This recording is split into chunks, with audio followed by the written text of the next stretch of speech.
दोस्तों, अभी तक आप लोगों ने देखा कि ईसा ने जब समर से पूछा कि तुम राहुल से मिलने नहीं आए तो समर ने उसकी बात का कोई जवाब नहीं दिया। अब आगे समर का कुछ ना जवाब पाकर ईसा नीचे चली गई। परिवार के सभी सदस्य डाइनिंग टेबल पे मौजूद थे।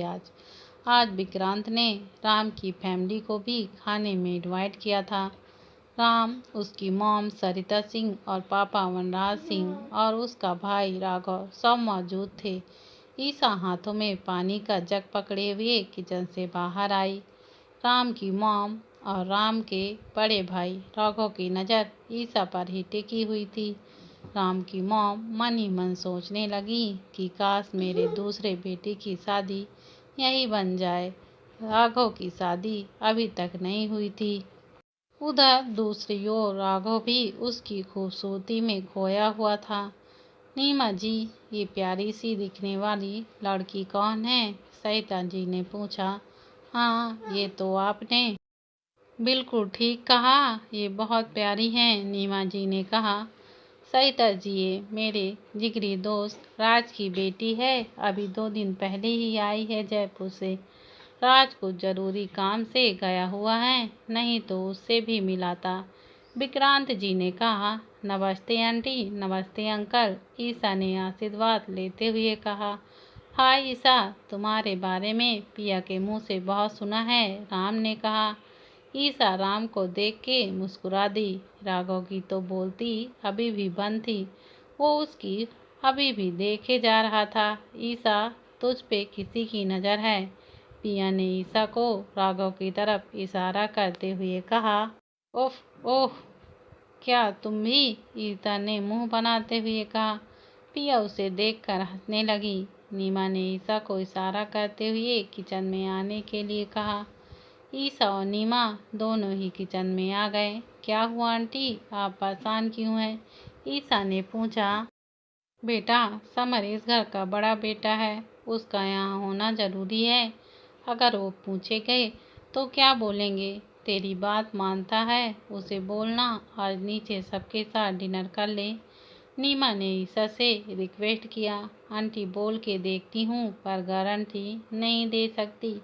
ईसा ने कहा। हाँ बेटा, जाके उसे बुलाने की कोशिश कर, नीमा ने कहा और बाहर आ गई। ईसा एक लंबी सांस ली और ऊपर समर के रूम में गई। उसने दरवाज़ा नॉक किया।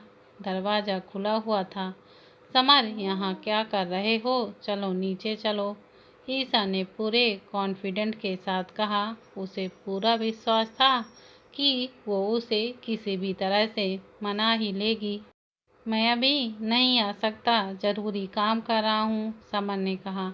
आज राम की पूरी फैमिली को अंकल ने इनवाइट किया है। वो लड़के वाले हैं, हर चीज़ का इफेक्ट पिया पे पड़ेगा। पूरे परिवार का मौजूद रहना जरूरी है, ईसा ने उसे समझाते हुए कहा। मेरे आने या ना आने से कोई फर्क नहीं पड़ेगा, सो प्लीज़ जाओ यहाँ से, समर ने चिढ़ के कहा। ईसा को इस बात पे गुस्सा आ गया। उसने उसका लैपटॉप उठा के अपने हाथ में ले लिया। ये क्या बचपना है ईसा, वापस करो मेरा लैपटॉप, समर ने कहा। सॉरी, तुमने कुछ कहा? मैंने तो कुछ नहीं सुना, ईसा कहते हुए लैपटॉप लेके रूम से भागने लगी। समर भी अपना लैपटॉप लेने के लिए उसके पीछे भागने लगा। उसने एकदम से ईसा को पकड़ा और लैपटॉप छीन लिया। ईसा, ये क्या मजाक है, जाओ यहाँ से, समर ने इस बार चिल्लाते हुए कहा। ईसा डर गई, उसकी आंखों में आंसू आ गए। घबराहट के मारे वो टेबल से लड़ गई। उसका हाथ टेबल की नोक से पूरी तरह से छिल गया। समर को खुद पे गुस्सा आ रहा था।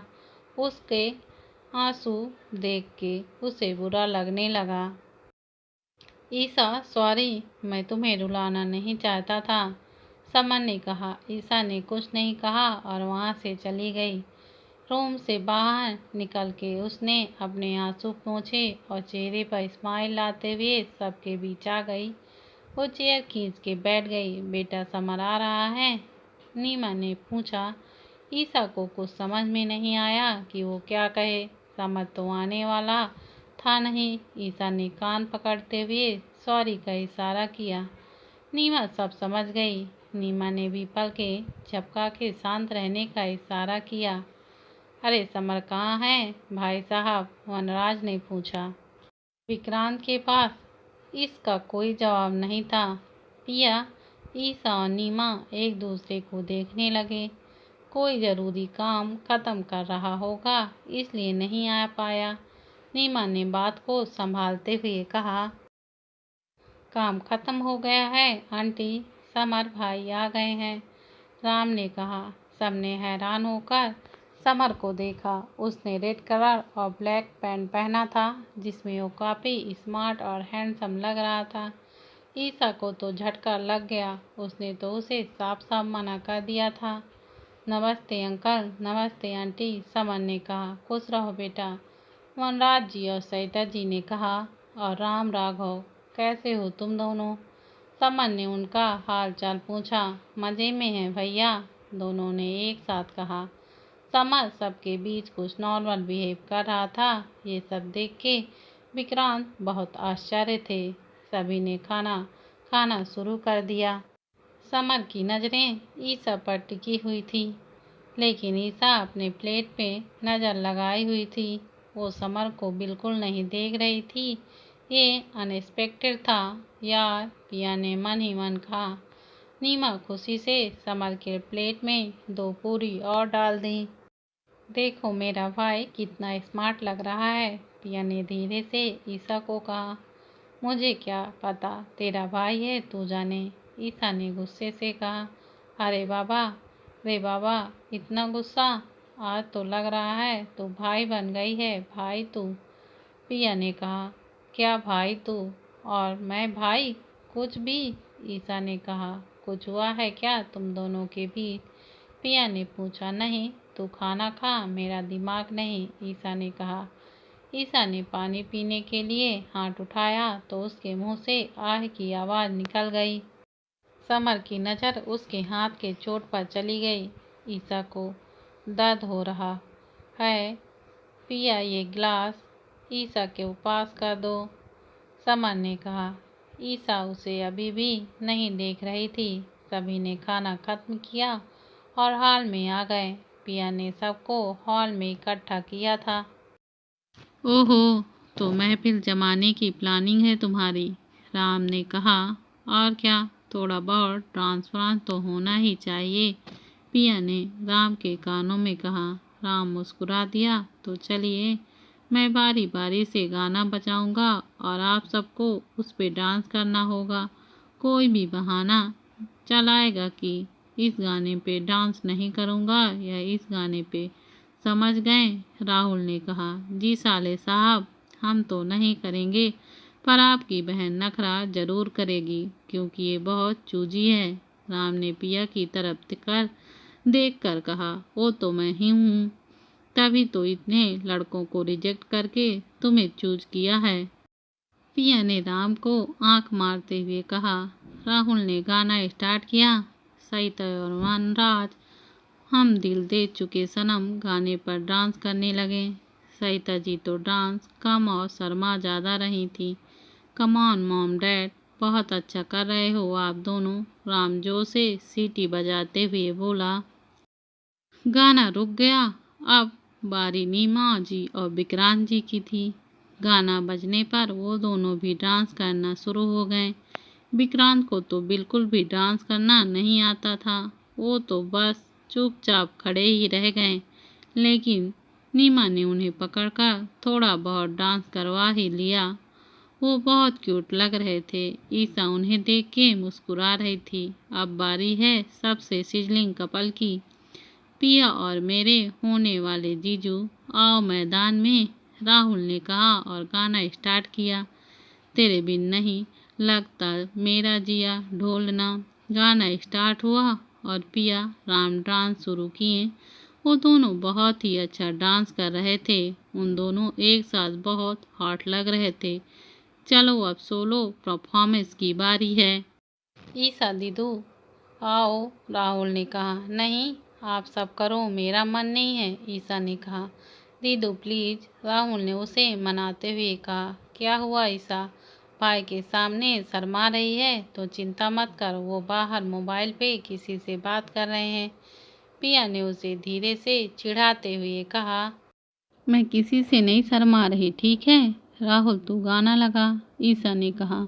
ईशा ने अपना दुपट्टा कमर में बांधा और सामने आ गई। राहुल ने गाना स्टार्ट किया, मेरे ढोलना सुन मेरे प्यार की धुन। ईशा ने डांस शुरू किया। वो एक प्रोफेशनल डांसर की तरह डांस करने लगी। वो बहुत अच्छा डांस कर रही थी। सभी की ही निगाहें उसी पर टिकी हुई थी। कोई नहीं जानता था कि वो इतना अच्छा डांस करती है। ईशा ईशा सब जोर से हूटिंग करने लगे। ईशा का नाम सुन के समर गार्डन के अंदर हॉल में आ गया। वो ईशा को देख के खामोश हो गया। वो बिना पलके झपकाए बस ईशा को ही देखे जा रहा था। गाना बंद हो चुका था, फिर भी ईशा डांस किए जा रही थी। वो खोई हुई थी। अचानक उसका कान का वाली छटक कर समर के पास गिर गया। ईशा ने समर को देखा तो एकदम से रुक गए। सब खड़े होकर ताली बजाने लगे। वाह पिया, ईशा कितना अच्छा डांस करती है, राम ने कहा। तुम्हारी तरह मुझे भी आज ही पता चला, पिया ने कहा। बहुत बढ़िया, बहुत बढ़िया। सब ईशा को कॉम्प्लीमेंट देने लगे। ईशा ने सबको धीरे से थैंक यू कहा और बाहर आ गई। स्विमिंग पूल के पास आकर उसने आधा पैर पानी में डाल दिया और वहीं बैठ गई। बहुत अच्छा लगा भाई साहब यहाँ आके, चलिए अब चलते हैं, वनराज ने कहा। पिया भी राम को छोड़ने बाहर तक आई। पिया तुमसे एक बात पूछूं, राम ने कहा। पिया ने कहा। ईशा और समर भाई के बीच में कुछ है क्या? ईशा समर भैया से प्यार करती है क्या? राम ने कहा तो पिया चौंक गई। पिया को ईशा ने बताने से मना किया था, इसलिए वो किसी को नहीं बता सकती थी कि वो उसके भाई से प्यार करती है। तुम्हें ऐसा क्यों लगता है? पिया ने पूछा। ईशा और समर भाई की आंखों में दिख रहा था। देखा नहीं, समर भाई को वो देख के कैसे रुक गई और एकदम से वहां से चली गई। राम ने कहा, तुम ज्यादा सोच रहे हो, ऐसा कुछ नहीं है। पिया ने कहा, ये दोस्ती नहीं है, दोस्ती से बढ़कर है, ये प्यार है। हम दोनों ने भी प्यार किया है, इसलिए मैं जानता हूँ। राम ने पिया का चेहरा अपने हाथों में लेते हुए कहा। राम बेटा चलो, वनराज ने उन्हें आवाज लगाया। अच्छा अब मैं चलता हूँ और मेरी बात पे एक बार गौर जरूर करना, राम ने कहा। अच्छा ठीक है, अभी तुम जाओ, अंकल बुला रहे हैं। बाय एंड टेक केयर, पिया ने कहा। यू टू, कह के राम चला गया। काश मैं तुम्हें बता पाती राम कि तुम सही हो, कहते हुए पिया अंदर आ गई। सब अपने अपने रूम में चले गए थे, लेकिन ईशा अभी भी स्विमिंग पूल के पास बैठी थी। समर दबे पांव आकर उसके बगल में बैठ गया। गुस्सा हो? ईशा ने कोई रिएक्शन नहीं दिया। उसने अपना चेहरा दूसरी तरफ घुमा लिया। आई एम सॉरी, पता ही नहीं चला कब इतना गुस्सा आ गया। समर मैं कुछ देर अकेले रहना चाहती हूँ प्लीज। अच्छा ठीक है, मैं चला जाऊँगा, बस एक बार अपना हाथ आगे करो। नहीं करूँगी, ईशा ने गुस्से से कहा। समर ने उसका हाथ पकड़ा और उसकी सूट का बाजू ऊपर किया। चोट काफी लगी थी। समर ने पॉकेट में से एंटीसेप्टिक क्रीम निकाला और उसके चोट पे धीरे धीरे लगाने लगा। आह, दर्द से ईशा की हल्की चीख निकल आई। सॉरी, मैं फूंक देता हूँ। समर उसकी चोट पर फूंकने लगा। ईशा उसके सांसों की चुभन को महसूस कर रही थी और उसने अपनी आंखें बंद कर दी। कैसा लग रहा है ईशा? हाँ अभी ठीक है। वैसे तुम आज भी बहुत अच्छा डांस करती हो। जब मैं यहाँ पे थी तो तुम्ही ने तो मुझे कथक डांस क्लास में एडमिशन करवाया था। हाँ, क्योंकि तुम्हें शौक भी था इसलिए, ईशा ने उसे देखते हुए कहा। शौक को पहचानना भी तो तुम ही ने। समर ने ईशा की बाली उसको वापस करते हुए कहा। अच्छा सुनो, इसे संभाल के रखा करो, बार बार गिर जाता है। ईशा ने सिर नीचे करते हुए कहा। रात बहुत हो गई है, ज़्यादा देर तक जागना ठीक नहीं है। It's not good for health, summer ने कहा और अंदर चला गया। उसकी बात सुनकर ईसा के चेहरे पर एक बड़ी सी स्माइल आ गई। ईसा भी वहाँ से उठ के रूम में आई। उसने कपड़े बदले और बिस्तर पर आकर लेट गई। थकावट की वजह से उसकी तुरंत ही आंख लग गई और वो सो गई। सुबह ईसा का अलार्म जोर से बजने लगा। उसने आंख बंद किए हुए ही उसको ऑफ कर दिया। वो अभी भी काफ़ी गहरी नींद में थी। उसने किसी तरह टाइम देखा और फिर सो गई।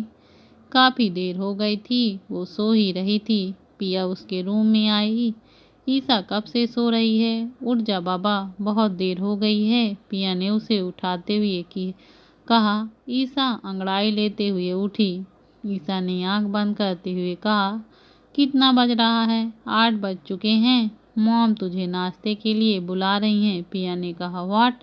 इतनी देर तक मैं सोती कैसे रही? ईसा जल्दी से उठकर बाथरूम की तरफ जाने लगी। अरे भाग मत, पैर फिसल जाएगा तेरा। पिया ने कहा, बस 5 मिनट दे, मैं तुरंत आती हूँ। ईसा ने वॉशरूम के अंदर से चिल्लाते हुए कहा, ठीक है, मैं तेरा नीचे वेट कर रही हूँ, जल्दी आ जा। कहती हुई पिया रूम के बाहर निकल गई। वो नीचे आ रही थी कि उसकी नज़र समर के रूम पर गई। दरवाज़ा खुला हुआ था। भाई मैं अंदर आऊँ? पिया ने पूछा। हाँ आ जाना। समर ने उसे तुरंत बुलाया। समर ऑफिस जाने के लिए रेडी हो रहा था। कल के लिए थैंक यू भाई, हम सबको, स्पेशली मुझे बहुत अच्छा लगा कि आप नीचे आए। पिया ने उसके गले लगते हुए कहा।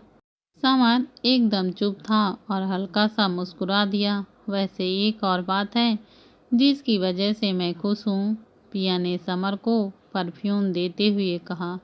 किस चीज़ की? समर ने पूछा। यही कि ईसा के आने से आपके चेहरे पर स्माइल वापस आ रही है, पिया ने कहा। समर पिया की ये बात सुनकर चौंक गया। वो अपने शीशे में अपनी स्माइल को नोटिस करने लगा। अच्छा मॉम बुला रही हैं, मैं जाती हूँ, पिया ने कहा और नीचे चली गई। समर ने अपना कोट उठाया और ऑफिस के लिए निकलने लगा कि तभी मोबाइल रिंग होने लगा।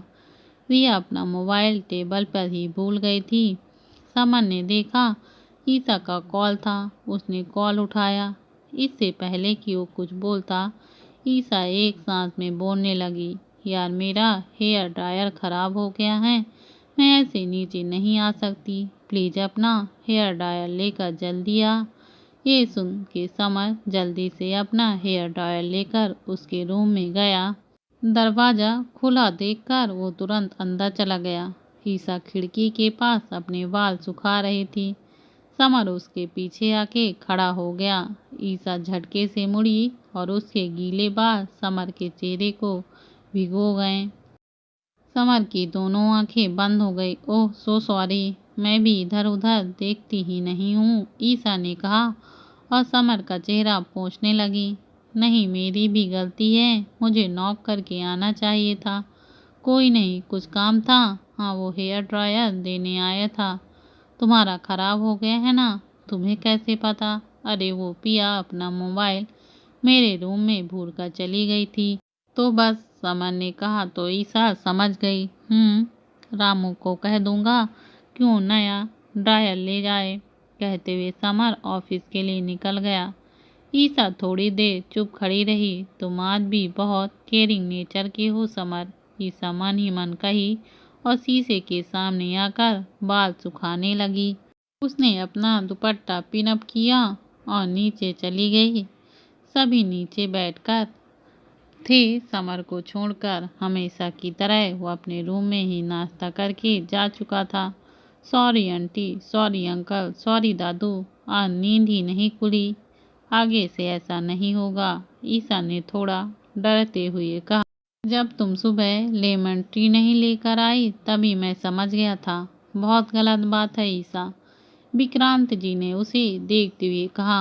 अंकल वो, आई एम रियली सॉरी। ईसा पूरी तरह से डर गई थी। नीमा ये देखकर ईसा का चेहरा पूरी तरह से उतर गया था। ओफो, क्यों उसे डरा रहे हैं? नीमा ने विक्रांत जी से कहा। और नहीं तो क्या बेटा, तू इसकी बातों को मत सुन, देवेंद्र जी ने ईसा की तरफ देखकर कहा। विक्रांत जी जोर से हंसने लगे।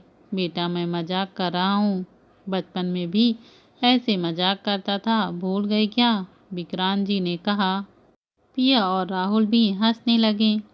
ईसा अपनी जगह से उठी और विक्रांत जी को जाके गले लगा लिया। क्या अंकल, आप हमेशा ऐसे करते हो और मैं हमेशा ही डर जाती हूँ। ईसा ने कहा। तू बिल्कुल पगली है, चलो अब नाश्ता कर लो। विक्रांत जी उसका गाल थपथपाते हुए बोले। नीमा ये नज़ारा देख के बहुत खुश थी। उसकी आंखों में नमी थी। उसे लगने लगा था कि इतने दिनों बाद आखिर उनके घर में खुशियाँ वापस आ गई थी और इसका कारण थे ईसा। वाह, पनीर के पराठे और लहसुन की चटनी, आज तो मज़ा आ जाएगा। ईसा ने एक बाइट खाते हुए कहा। अरे तो और लेना, ये ले एक और। नीमा ने ईसा के प्लेट में एक और पराठा रखते हुए कहा। आंटी पसंद तो हैं पर ज़्यादा नहीं खा सकती। ईसा ने कहा। क्यों?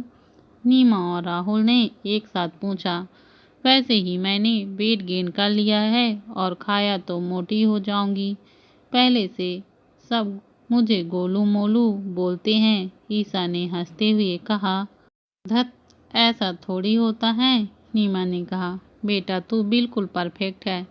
तू एक काम कर, कुछ दिनों के लिए एक्सरसाइज शुरू कर दो। हमारे घर में जिम तो है ही। विक्रांत जी ने कहा।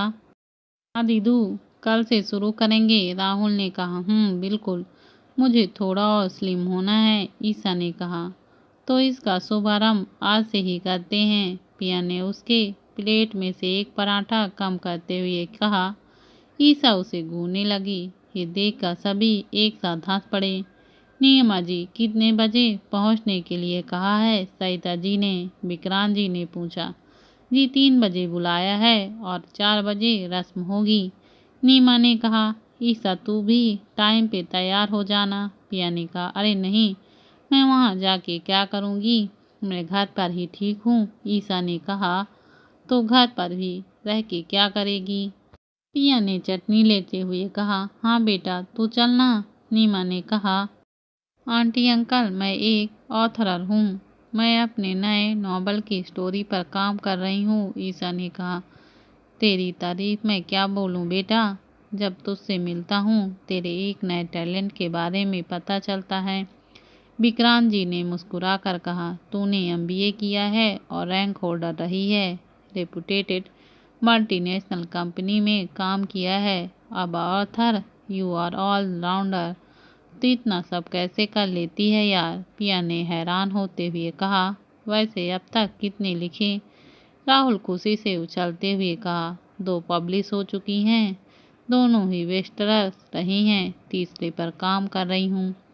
मैं बस अपनी कहानियों से लोगों के दिलों को छूना चाहती हूँ। अगर इसमें 1% भी कामयाब होती हूँ तो मैं अपने आप को खुशकिस्मत मानूंगी। ईसा ने कहा। जरूर होगी, पर बेटा तू इतनी अच्छी जॉब छोड़ देगी? नीमा ने पूछा। हाँ आंटी, आने से पहले ही रिजाइन करके आई थी और राइटिंग फील्ड से काफ़ी अच्छी अर्निंग हो रही है। गॉड ब्लेस यू बेटा, तुम बिल्कुल आराधना पर गई हो। विक्रांत जी अपनी जगह से उठ के गार्डन एरिया में आ गए। सबने अपना अपना नाश्ता ख़त्म किया और अपने रूम में चले गए। विक्रांत चुप खड़े थे। पीछे से किसी ने उनके कंधे पर हाथ रखा। वो मुड़े तो देखा नीमा है। मैं आपकी बेचैनी समझती हूँ, नीमा ने कहा। कब तक नीमा, आखिर कब तक? विक्रांत ने कहा। उनके आंखों में नमी थी। जब तक देवराज भाई साहब नहीं कह देते तब तक हम ईसा से कुछ नहीं कह सकते। नीमा ने कहा। ये बात मुझे अंदर ही अंदर चुभती है नीमा। विक्रांत ने कहा। खुद पे काबू रखिए, शायद कुछ राज राज ही रहे, वही सही है। नीमा ने उन्हें हिम्मत देते हुए कहा। तुम ठीक कह रही हो। विक्रांत ने कहा। नीमा ने कहा। दोनों अंदर अपने रूम में आ गए। देवेंद्र जी उनके रूम में बैठे हुए थे। अरे तुम दोनों आ गए, आओ। मैं तुम दोनों का ही इंतजार कर रहा था। देवेंद्र जी ने कहा, जी पापा जी कहिए। नीमा ने कहा। देवेंद्र जी ने नीमा और विक्रांत जी का हाथ पकड़ते हुए कहा, बेटा तुम्हारी माँ की चौथी बरसी आ रही है, कैसे भूल सकता हूँ पिताजी, याद है मुझे। विक्रांत जी उनके बगल में बैठते हुए कहें, वैसे तो मेरे को चिंता नहीं है, क्योंकि समर पूरी व्यवस्था मेरे कहने से पहले ही कर देता है। देवेंद्र जी ने कहा तो विक्रांत चुप होकर नीमा को देखने लगे। पर इस बार मैं भंडारा भी रखना चाहता हूँ। मैं इसकी जिम्मेदारी तुझे और समर को सौंपता हूँ। देवेंद्र ने कहा, मैं अकेले ही भंडारे का प्रबंध कर दूंगा पिताजी। विक्रांत जी ने कहा और सीधे रूम में चले गए। क्या बहू, ये दोनों कब एक होंगे? देवेंद्र जी ने कहा, मैं भी यही सोचती रहती हूँ पापा कि आखिर कब इन बाप बेटे के बीच की करवाहट खत्म होगी। नीमा ने एक गहरी सांस लेते हुए कहा। ईसा ये सब बातें रूम के बाहर खड़े होकर सुन रही थी। वो भी चाहती थी कि विक्रांत जी और समर के बीच सब कुछ ठीक हो जाए। यही सब सोचते हुए वो अपने रूम की तरफ आने लगी। आते वक्त उसकी नज़र समर के रूम पर पड़ी। रामू रूम की सफाई कर रहा था। रामू भैया, ईसा ने रूम में आते हुए कहा, जी दीदी आपको कुछ चाहिए था? अरे हाँ, याद आया, साहब ने आपके लिए नया हेयर ड्रायर लाने के लिए कहा था, हम आपके रूम में रख दिए हैं। रामू ने कहा। हाँ रामू भैया, आप जाइए, टेबल मैं अरेंज कर दूंगी। ईसा ने कहा। हमारे रहते आप क्यों करेंगी दीदी जी, बस यही बाकी है, अभी कर देते हैं। समर भैया जी का सामान अगर जगह पे नहीं मिला तो वो गुस्सा हो जाएंगे। रामू ने चादर ठीक करते हुए कहा, मुझे पता है, आप चिंता मत करिए, जाइए। ईसा ने कहा। जी ठीक है, कह के रामू चला गया। ईसा ने मोबाइल का चार्जर मोड़ के रखा, फाइल को लाइन से लगाया। मैं कैसे भी तुम्हारी खुशियाँ लौटाने की कोशिश करूंगी समर, ईसा ने मन ही मन कहा और अपने रूम में आ गई। ईसा चेयर पर बैठी और अपना लैपटॉप खोला। वो अपने नॉवेल की स्टोरी लिखने लगी। वो लिखने में काफ़ी बिजी थी। शाम कब हो गई उसे पता ही नहीं चला। दीदी जी, रामू दरवाज़ा खटखटा रहा था। ईसा ने दरवाज़ा खोला। हाँ कहिए। तो नीमा मैडम का फ़ोन आया था, उन सबको आने में रात हो जाएगी, हमने रात का खाना बना दिया है। ठीक है, और एक बात दीदी जी, हम थोड़ा बाहर जा रहे हैं, तो आपके लिए जाने से पहले कॉफ़ी बना दें? नहीं आप जाइए, मैं खुद ही बना लूँगी। रामू घर से चला गया। ईसा बहुत थक गई थी। उसने वॉशरूम में जाकर फेस वॉश किया और मुंह पोंछकर बाहर आ गई। लैपटॉप शट डाउन किया, मोबाइल लिया और नीचे आकर किचन में कॉफ़ी बनाने लगी। मोबाइल रिंग हो रहा था। पिया का कॉल था। हाँ बोल। ईसा ने कॉल अटेंड करते हुए कहा, यार वो हमें थोड़ा और देर लग जाएगा, राम को मॉम को इतनी देर से आई हैं।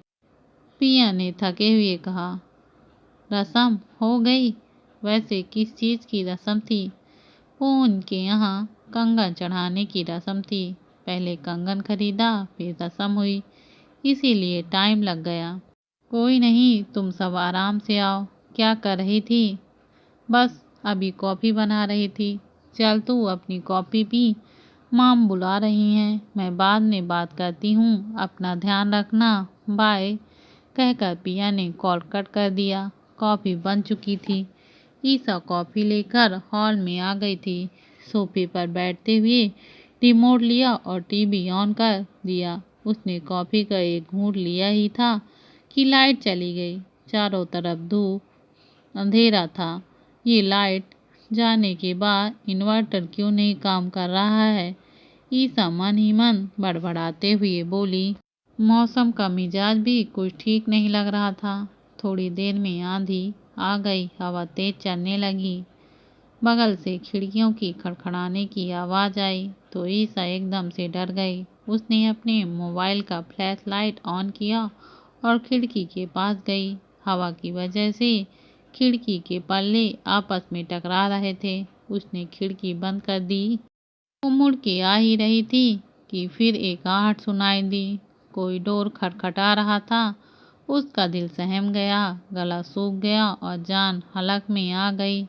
इस बार वो काफी डर चुकी थी। कौन? ईसा ने कांपते आवाज में पूछा। ईसा ओपन द डोर। आवाज समर की थी। ईसा आवाज को पहचान गई और भागते हुए जल्दी से दरवाजा खोला। तुम अकेले क्या कर रही हो? समर ने उसे देखते हुए पूछा। ईसा ने कुछ नहीं कहा, बस जाके उसके गले लग गई। वो डर से अभी भी कांप रही थी। समर ने भी उसे कस के पकड़ा हुआ था। एकदम से लाइट चली गई तो मैं डर गई थी। ईसा ने गले लगते हुए कहा, कोई बात नहीं, देखो मैं आ गया हूँ, अब सब ठीक है, चलो अंदर चलो। समर ने कहा और उसे अंदर लेकर आया। जल्दी से गिलास में पानी डाला और ईसा को पिलाया। बाकी सब कहाँ हैं? सब राम के घर गए हैं। आज कंगन चढ़ाने की रस्म थी, लेट हो जाएगा आते हुए। तो तुम उनके साथ क्यों नहीं गई? और ये रामू कहाँ है? मुझे कुछ काम था। रामू भैया बाहर गए हैं, प्लीज उनको गुस्सा मत करना। पता नहीं इन्वर्टर को क्या हुआ है। समर मन ही मन बड़बड़ाया।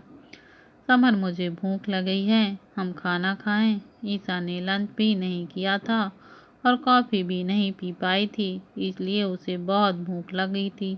पर लाइट पता नहीं कब तक आएगी, तब तक तो मैं भूखी ही मर जाऊंगी। समर ईसा को बहुत अच्छे से जानता था कि जब उसे भूख लगती थी तो उसे कुछ नहीं सूझता। ईसा मासूम भरे चेहरे से उसे देख रही थी। अच्छा ठीक है, चलो खाते हैं, समर ने कहा। ईसा जाने के लिए उठी पर समर वहीं बैठा रहा। ईसा सोचने लगी कि ये उसके पीछे क्यों नहीं आ रहा। अकेले जाने की हिम्मत तो थी नहीं उसमें।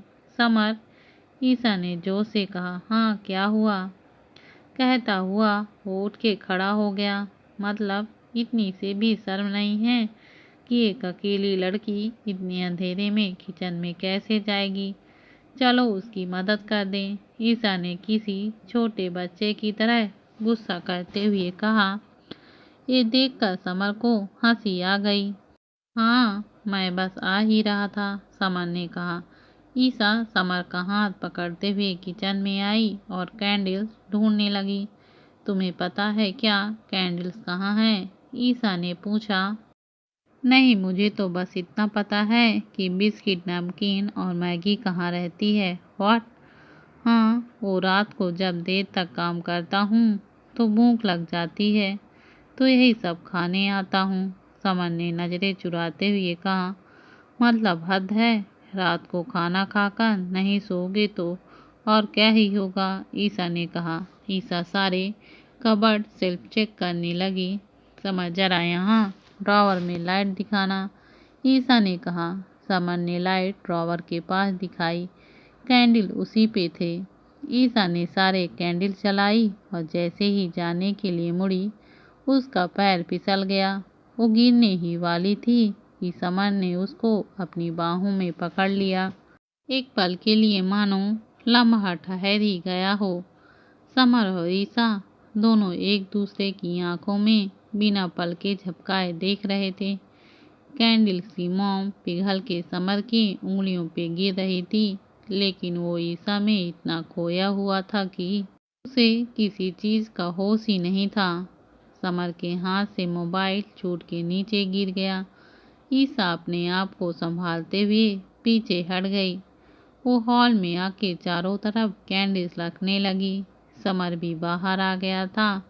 अब काफी रोशनी हो गई थी। ईसा ने खाना गर्म किया और डाइनिंग टेबल पर लेकर रख दिया। वैसे आज जल्दी आ गए तुम, ईसा ने प्लेट लगाते हुए कहा। हाँ, किसी ने कहा था टाइम पर घर आ जाओ और टाइम पर खाना खाओ, समर ने शरारत से कहा।